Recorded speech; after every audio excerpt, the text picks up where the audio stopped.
In 2018, I had major abdominal surgery. Following a severe infection plus other complications, I developed sepsis. This was treated with powerful IV antibiotics, and as a direct result, I now have permanent auditory nerve damage.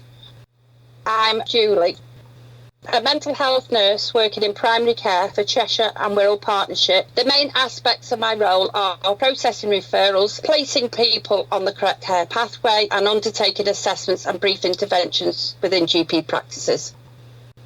Both my ears are affected, causing a moderate hearing loss. I often miss the beginning and end of words or sentences. I mishear what's being said. I now have hearing aids.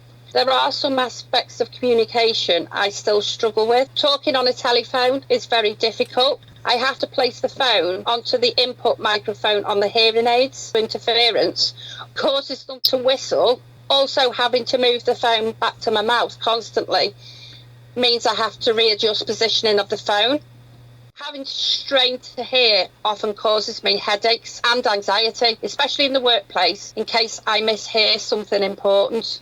In recent times of COVID, I'm actually struggling to hear due to lips and full expressions not being visible. Also, there's an increased muffling of people's voices underneath the mask. Another impact upon me is that wearing hearing aids causes numerous outer ear infections and exacerbates eczema within my ears. So what's helped me in the workplace?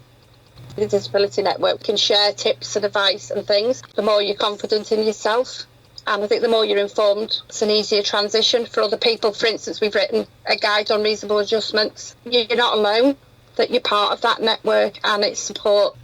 Well, reasonable adjustments, such as not working in a noisy environment, equipment supplied by Access to Work, although I'm afraid to say it did turn into a lengthy process. The training to use the equipment has now been affected by COVID.